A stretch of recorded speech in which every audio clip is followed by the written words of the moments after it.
ইনকিলাব মঞ্চের মুখপাত্র ও ঢাকা-৮ আসনের সম্ভাব্য স্বতন্ত্র প্রার্থী শরীফ ওসমান হাদী আর নেই।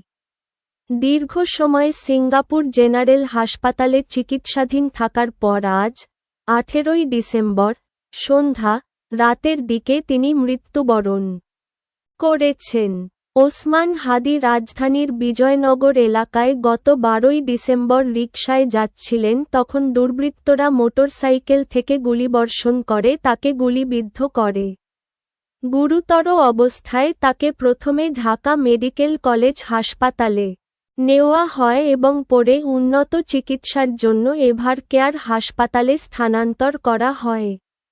শুক্রবার রাতে সিঙ্গাপুরে চিকিৎসাধীন অবস্থায় তিনি মারা যান। এই তথ্যটি ইনকিলাব মঞ্চের ভেরিফায়েড ফেসবুক পেজেও নিশ্চিত করা হয়েছে। স্থানীয় সময় রাত ৯টা ৪৫ দিকে তিনি শেষ নিঃশ্বাস ত্যাগ করেন।